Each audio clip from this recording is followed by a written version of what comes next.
Cara, imagina você trabalhando com uma pessoa que você deu uma respirada torta, aí a pessoa, vamos lá, vamos sentar, a gente precisa conversar. Pô, é insustentável. É que nem um relacionamento marido-mulher.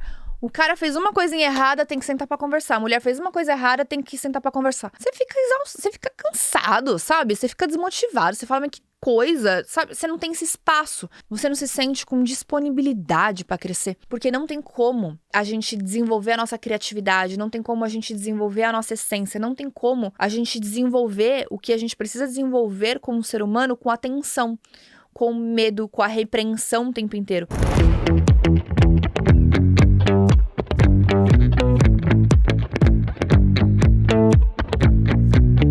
Gente, a gente vai começar esse Café com Joia agora. E é muito legal, porque eu tava aqui com as meninas aqui atrás e a gente tava falando assim, o que eu gravo? E as meninas, vamos falar de liderança, vamos falar de comunicação, porque a gente gosta muito da sua comunicação, a gente pode falar das coisas que a gente vem fazendo, das nossas reuniões de quarta. E aí a gente tá fazendo um brainstorm aqui pra compartilhar com vocês do que o que elas acreditam que seja uma boa comunicação. E aí sobre como falar, sobre quando falar, sobre feedback, sobre as reuniões que a gente vem fazendo com frequência. E aí eu tava refletindo, falei assim, cara, isso de fato dá um bom podcast, sabe por quê? E isso serve não só de forma corporativa, mas eu acho que isso serve para qualquer coisa. A boa comunicação da liderança, ela envolve muito uma questão de equilíbrio. Equilíbrio sobre a hora certa de falar. Sobre não falar sempre e não falar o tempo inteiro. Aí você fala assim, Fabi, como, né? Porque tem sempre aquela frase assim, sobre matar um leão enquanto ele é pequeno. Sobre, tá com problema, já resolve rápido. O ponto que eu percebo quando eu olho a Fabi, tá? Quando eu olho a Fabi como líder. Eu sei que eu sou uma pessoa que eu gosto de deixar as pessoas mais soltas. Então, se você é uma pessoa que você precisa de... Eu não vou falar bajulação, porque não é uma bajulação, mas se você precisa que eu reconheça o seu trabalho o tempo inteiro, se você precisa que eu fique te direcionando o tempo inteiro, que eu tenho que ficar te falando como pensar o tempo inteiro, eu não sou esse tipo de pessoa. Eu gosto que você tenha espaço para encontrar o teu estilo de trabalho. Eu gosto que você tenha espaço para você tentar as coisas. Eu gosto que você tenha espaço para errar. E eu gosto que você tenha espaço para me pedir ajuda. Porque se eu ficar em cima o tempo inteiro, primeiro, eu sufoco as pessoas e eu acabo me sufocando, porque eu fico o tempo inteiro pensando no trabalho da pessoa. E aí, quando eu faço isso, eu não dou espaço para ela pensar no trabalho dela. Então, se eu preciso pensar no trabalho dela, por que eu tenho a pessoa? Era mais fácil eu ir lá e desenvolver as coisas, e eu fazer as coisas. Então, eu sou uma pessoa que eu gosto de deixar esse espaço, eu gosto de dar essa liberdade. Só que eu percebo que quando eu vejo algumas coisas que precisam ser pontuadas, eu não sou uma pessoa que eu pontuo elas o tempo todo, toda hora, e ela de primeira. E aí você fala assim, Fabi, por quê? Essa é uma boa pergunta do porquê. Porque quando eu faço uma reflexão, talvez a primeira coisa que eu faço, eu espero para ver se é algo pontual ou se é algo recorrente. Se é algo pontual, vale a pena. Então, sei lá, aconteceu um negócio, meu Deus, aí você vai lá por coisa pontual. Você precisa ir lá e precisa, sei lá, às vezes chamar uma atenção, você precisa falar alguma coisa. Uma coisa é você estar ciente de que isso aconteceu. Entendi, tá tudo certo, vambora. Agora, e se isso volta a acontecer? E se isso acontece de novo? Aí talvez é algo que a gente precisa intervir, que a gente precisa conversar, que a gente precisa entender o que está acontecendo. Então, quando eu penso numa liderança efetiva, e quando eu falo efetivo, tem que ser efetivo para os dois lados, sabe? A gente, às vezes, quando pensa em liderança, a gente pensa numa liderança só boa para quem é líder. A pessoa pensa no líder, ela pensa nela. Quando você pensa em liderança, você pensa no líder. Mas é igual a maternidade. A maternidade, ela precisa ser, né? Ela é saudável quando ela é saudável para os dois lados. Então, se ela é saudável só para o filho, ela não é uma boa maternidade. Aquela mãe que, sabe assim, abre mão de tudo, a mãe tá super infeliz, a mãe tá super insatisfeita por conta, mas meu filho tá feliz. Então, isso não é uma maternidade equilibrada. Precisa ser algo que os dois estão felizes. Isso serve para um relacionamento. E eu vejo que isso também serve muito para uma liderança. Então, existe muita regra e existe muitos protocolos sobre como ser um bom líder. Só que uma boa liderança, ela precisa ser boa para os dois lados. Então, por exemplo, é muito comum quando a gente escuta coisas de liderança, essa questão sobre comunicar o tempo inteiro, sobre falar o tempo inteiro. Na primeira vai lá e na primeira fala. E aí você pergunta assim, cara, imagina você trabalhando com uma pessoa que você deu uma respirada torta, aí a pessoa, vamos lá, vamos sentar, a gente precisa conversar. Pô, é insustentável. É que nem um relacionamento marido-mulher. O cara fez uma coisinha errada, tem que sentar pra conversar. A mulher fez uma coisa errada, tem que sentar pra conversar. Você fica exausto, você fica cansado, sabe? Você fica desmotivado, você fala, mas que coisa, sabe? Você não tem esse espaço, você não tem essa criatividade, você não se sente com disponibilidade pra crescer. E talvez isso, gente, seja um pouco de reflexo da forma como eu fui liderada. Então, quando eu faço um olhar, assim, de todos os meus chefes, que eram super carrascos, gente, eu nunca tive chefe bonzinho, assim. E eu falo que foi muito legal, porque eles sempre tiraram o melhor de mim. Mas quando eu olho pra trás, eles nunca foram pessoas carrascas, no sentido, assim, de me maltratar, nunca. Exigiu o melhor de mim sempre. Mas não aquelas pessoas que todo dia vinha ali me cutucar, todo dia ali vinha encher meu saco, todo dia tinha que fazer um comentário negativo, tecer alguma coisa, fazer um ajuste alguma coisa. Eram pessoas que elas eram tolerantes ao erro. Elas eram pessoas que eram tolerantes às coisas não serem exatamente da forma delas. E a forma delas de me ajustar nunca foi pra apagar quem era a Fabi. Olha isso, que coisa interessante, né? Eu tô fazendo uma reflexão agora, olhando. Elas nunca quiseram apagar a minha essência, elas nunca quiseram apagar o meu jeito, mas elas sim me direcionavam talvez para como pudesse ser executado da melhor forma, talvez ampliar a minha visão, trazer uma visão um pouco diferente de uma visão que eu também nunca teria, porque também se eles não agregassem, não falassem nada, eu também não teria como crescer. Então por isso que eu acredito muito que a liderança, ela envolve muito essa questão do equilíbrio. E isso serve para uma liderança dentro de casa, isso serve para uma liderança dentro dos negócios, isso serve para posições de amizade, sabe? Cara, eu penso assim, até num relacionamento. É que quando você é funcionário, quando você tá numa posição de subordinação, você não pode reclamar. Primeiro porque você precisa daquele dinheiro, você precisa daquela grana, mas aos pouquinhos você vai se matando por dentro. Agora imagina dentro de um relacionamento, dentro de casa que você tá todo dia. Você reclama daquela pessoa. Todo dia tem alguma coisa que você não tá feliz. Todo dia tem alguma coisa que você quer reclamar. Você não dá espaço pra pessoa melhorar, você não dá espaço pra pessoa evoluir. Você tá todo dia criticando. Como é que é conviver com alguém assim? É insustentável, cara. É insustentável. E uma coisa que eu falo, se você é uma pessoa que está numa posição de subordinação e você é subordinado a alguém desse jeito, cara, ou você tem duas opções. Ou você manda esse podcast pra ele e reza pra ele gostar de mim. E ele fala assim, talvez eu aprendi alguma coisa. Ou ele vai ficar pé da vida e vai falar assim, então sai fora. Porque você mandou isso pra mim, entendeu? Ou buscar algum outro lugar. Por quê? Porque não tem como a gente desenvolver a nossa criatividade. Não tem como a gente desenvolver a nossa essência. Não tem como a gente desenvolver o que a gente precisa desenvolver como ser humano com atenção, com medo, com a repreensão o tempo inteiro. Então, quando a gente pensa no medo, para vocês terem uma noção, a única coisa que o nosso cérebro consegue focar é no medo, é na sobrevivência. Então, o cérebro, ele não aprende. E é isso que quando as pessoas querem liderar pelo medo, elas não sabem disso. E a gente até falou disso no episódio com a Ká Borges, que foi ao ar na semana retrasada, sobre o temer, né? A diferença do medo e do temer. Então, quando você opera que não é através do temer, que é o respeito, e tá sempre através do medo, o cérebro, já falando um pouquinho mais de neurociência, ele não aprende. Então, você é uma mãe, você quer ensinar seu filho através do medo, ele fica tão repreendido pelo medo que o cérebro dele não gasta energia pra aprender, ele não gasta energia pra se desenvolver, ele não gasta energia pra ser uma pessoa criativa. E aí, gente, acaba que vira uma bola de neve. Como é que você vai exigir resultado? Como é que você vai exigir inovação? Como é que você vai exigir solução de problema para um cérebro que tá o tempo inteiro com medo? Ele tá com medo, primeiro, de perder o emprego, porque você tá sempre reclamando, então aquela pessoa, ela não sabe se ela é suficiente. A autoestima e a autoconfiança dela tá sempre em jogo, ela tá sempre abalada, então ela nunca sabe se ela é suficiente. Uma pessoa que acorda e dorme todo dia pensando se hoje é o dia que eu vou perder meu emprego, é melhor que perca mesmo, porque, cara, ela não vai ser uma pessoa produtiva, ela não vai trazer o resultado que você quer, é só uma questão de tempo. Então já é melhor que você já resolva a situação do que vocês ficarem gastando o tempo de vocês dois e se estressando à torta e direita com uma coisa que não vai ter solução. Agora, uma pessoa que ela sabe que ela está no lugar certo, que ela tem espaço para ela errar, ela tem espaço para ela ser criativa, e a criatividade, às vezes você acha que é besteira, mas, cara, a criatividade é uma das coisas mais importantes em qualquer área da vida, porque é a criatividade que faz com que nós nos tornamos bons solucionadores de problemas.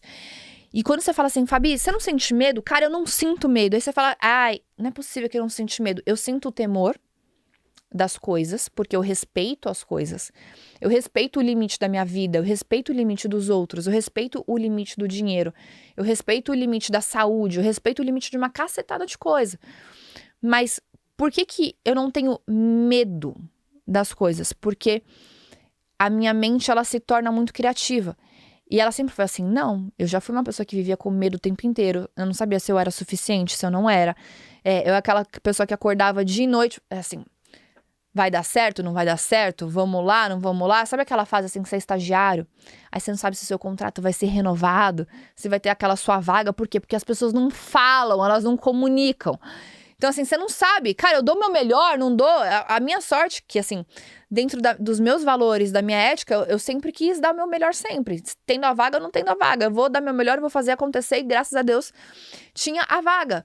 Mas, quando você sai desse estado de nebulosidade, de uma mente travada, de uma mente medrosa, e você sai para o estado de temor, que tem confiança, porque você entende de limites, você consegue se tornar uma pessoa mais criativa. E a criatividade, eu já falei isso para vocês milhares de vezes, ela é a ferramenta fundamental para que a gente possa ser bons solucionadores de problemas. E é óbvio, gente, óbvio que tudo que a gente quer é que as pessoas que trabalhem com a gente quer que os nossos filhos, a gente quer que os nossos parceiros sejam pessoas criativas. Sabe por quê? Porque a pior coisa que tem é você ter uma pessoa que você dá um problema pra ela e ela te volta com um problema. Por quê? Porque ela não pensou.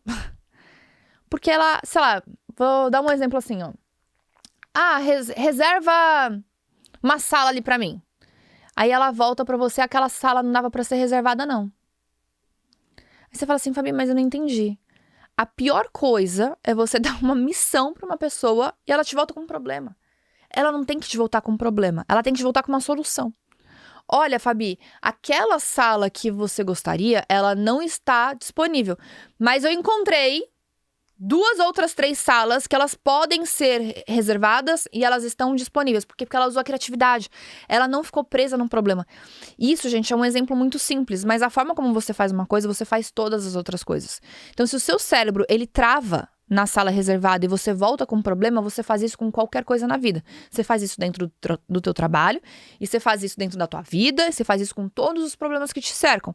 Você recebe o problema e você volta com ele. Você recebe o problema, você volta com ele. Você não vai pensar, não, aquela sala não dá, mas será que outras salas não dariam? E quando você começa a aplicar a lógica para isso, você começa a aplicar essa lógica para trocentas outras coisas, você vai ser a pessoa que mais vai solucionar o problema. E aí você vai falar assim, que legal, tem um problema. Você vai pensar em solução, você vai pensar em solução. Essas pessoas crescem. Essas pessoas prosperam. Porque, cara, é ruim demais você estar com pessoas que elas são alienadas no problema. Que a única coisa que elas enxergam é dificuldade. Tudo que uma empresa quer, gente, não tem como. Uma empresa que ela quer prosperar. Ela quer crescer, ela quer faturar mais, ela quer atrair mais clientes, ela quer solucionar mais problemas, ela quer, por conta disso, ela contrata mais gente, ela paga mais imposto, enfim, todo mundo já sabe o efeito em cascata dessas coisas.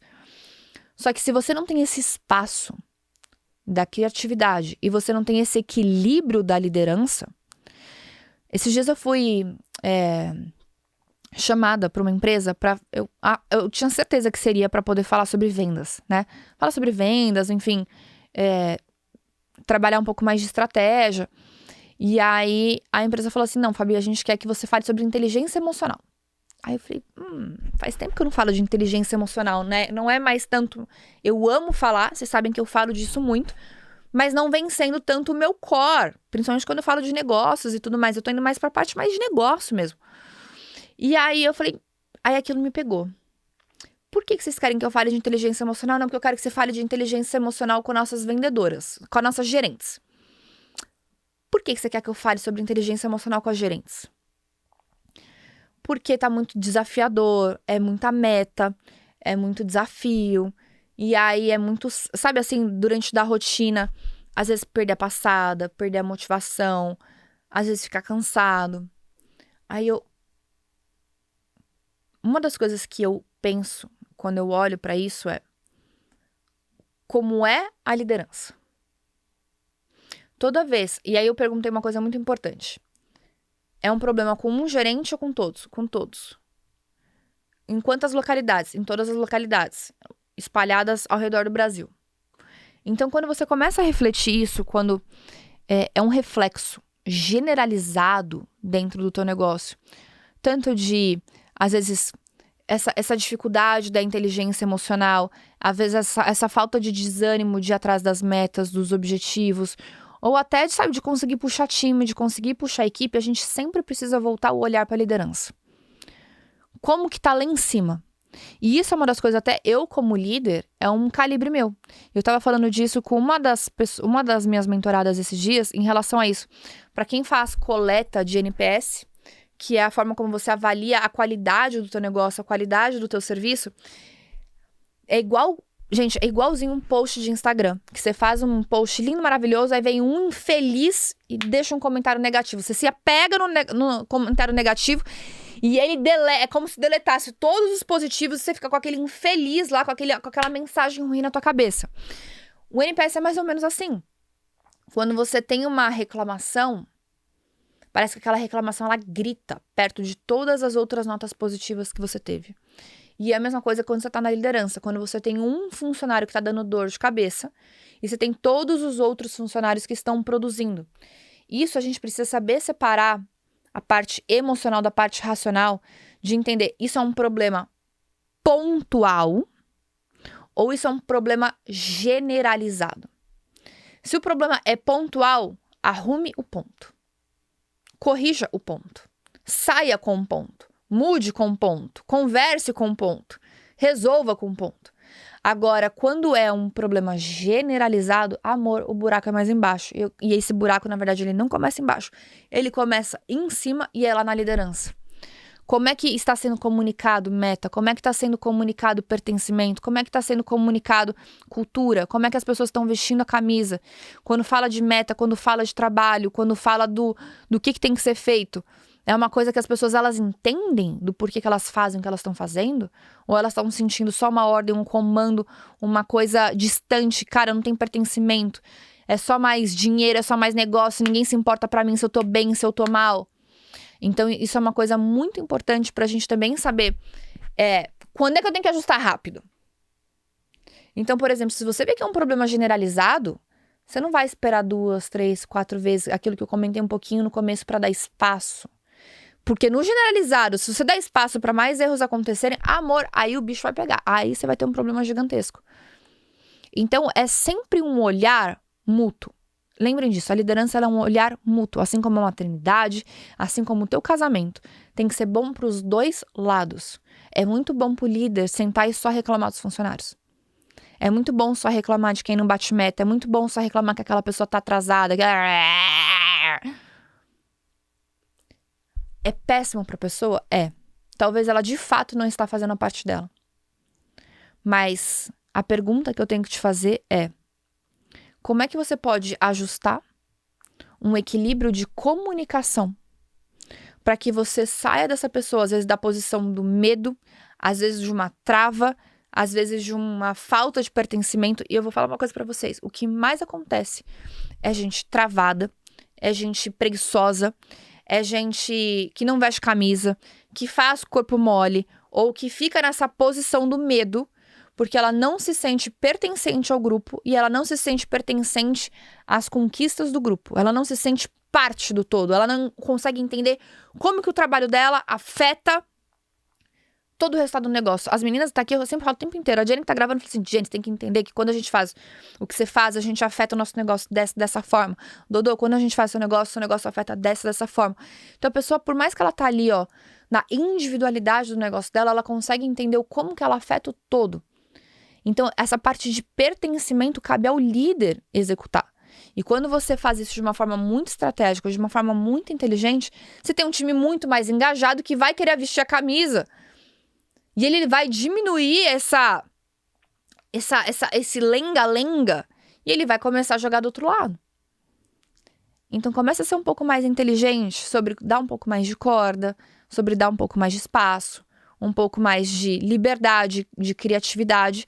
Mas se for algo generalizado, os ajustes pontuais que você tem que fazer, com certeza vai fazer diferença na sua estrutura de negócio. Espero que esse podcast tenha feito sentido para você. Se não fez, salva ele, porque em algum momento ele vai fazer. Porque eu tenho certeza que um dia você vai ter equipe, você vai ter uma empresa maravilhosa, com muita gente para liderar, e você vai precisar dele, tá bom? Eu te espero no próximo episódio de quinta-feira.